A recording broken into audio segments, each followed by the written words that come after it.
પલસાણા તાલુકાના કડોદરા જેડીસી વિસ્તારમાં આવતા કડક હાથે વાહન ચેકિંગ શરૂ કરતા વાહન ચાલકો સહિત અસામાજિક તત્વોમાં ફફડાટ મચી ગયો હતો. પોલીસ કાફલો રોડ પર ઉતરી આવતા કડોદરા વિસ્તારમાં ફફડાટ જોવા મળ્યો હતો. કડોદરા પીઆઈના આદેશ બાદ પીએસઆઈ એમએલ રામાણી પોલીસ કાફલા સાથે જાહેર માર્ગો તેમજ બજાર વિસ્તારમાં લારી દુકાનવાળા દ્વારા રસ્તા પર મૂકવામાં આવેલા સામાન હટાવી રસ્તા ખુલ્લા કર્યા હતા અને ખાસ કરીને કાયદો અને વ્યવસ્થા જળવાઈ રહે એ માટે આજે કડોદરા પોલીસ દ્વારા કડક હાથે વાહન ચેકિંગ કરવામાં આવ્યું હતું.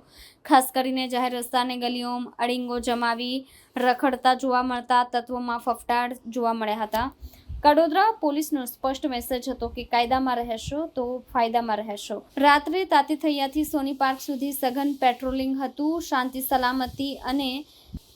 સલામતી અને સુરક્ષાને વરેલી પોલીસ આજે ખરા અર્થમાં કાર્ય કરી કડોદરા વિસ્તારમાં કાયદો અને વ્યવસ્થાના ભાગરૂપે મોટી કાર્યવાહી કરી હતી.